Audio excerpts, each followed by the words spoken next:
Have you been living your life feeling like you are controlled by outside circumstances? And when it comes to health, you feel like you were handed a bunch of bad genes by your ancestors and now there's nothing you can do about them? I don't blame you. Most of us feel that way because we were pretty much indoctrinated in the gene theory, right? And what do I mean by the gene theory? Well, back in the 1800s, Charles Darwin spoke about this in The Evolution of the Species, where he said that in order to survive, we need to be in constant competition with each other, with other species, etc., right? And we're basically stuck with our genes, and everything is predetermined, pretty much. And little do people know that near the end of his life, Charles Darwin actually recognized that he was missing one of the most, or if not the most important factor in determining the evolution of the species. What was it that Darwin missed? I'm going to come back to that in a little while, so stick around. Now, there was this project in the 1980s, and it was called the Human Genome Project. And basically, scientists got together from all around the world, and they decided that they wanted to map out the Human Genome Project. And this was going to be a really, really groundbreaking event, because they were going to be able to, pharmaceuticals got behind this and everybody got behind this because they were going to be able to map out like what gene or genes caused cancer, were present in cancer, or what genes were present in lupus or other conditions. So they basically dedicated a lot of resources to mapping out our genome. And it turns out that they were expecting about 120,000 genes at least. And they only got back with 25,000, which is not that different from mice and other animals. And so there was a very huge discrepancy. And they also discovered one key thing, which is a specific condition is not determined by one gene or two genes. It's like a many gene to a many conditions type thing. So the human body is much more complex than they thought they would discover. And this led to the key investigators and the key scientists saying, well, this is incomplete. What we've been thinking is wrong. And this led to a new science, which is called epigenetics. Epigenetics is nothing more than above the genes. So it's something that controls the genes. And what controls the genes is they have determined that it's the environment and how we perceive the environment. So how is that relevant to us, you might ask? Well, how you perceive your environment, how you live your life, determines the outcome of your happiness, your health, and your life. So if you perceive a hostile, negative environment where everything is against you, the guy across the street, looked at you in the wrong way, and the person at the bank was a mean person to you or something, and you perceive that negative environment for a long enough time, your brain is going to start realizing that you are in a hostile environment, and it's not going to grow anymore. Your cells are not going to grow. You're not going to be as healthy as you could be.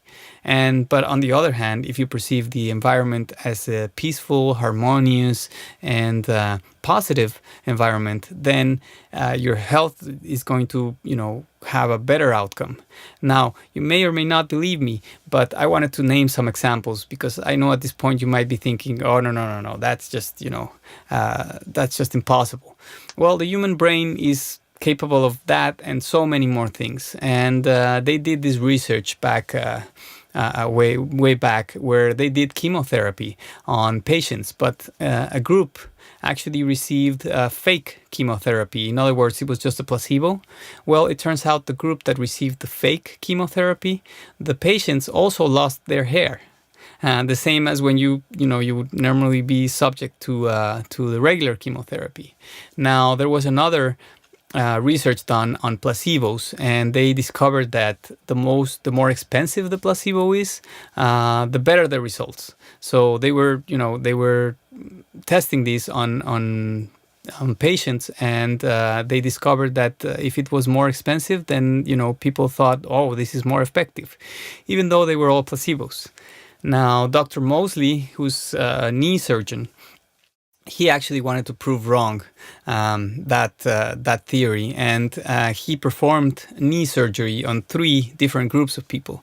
He grabbed 2 of his patients and 2 groups of patients.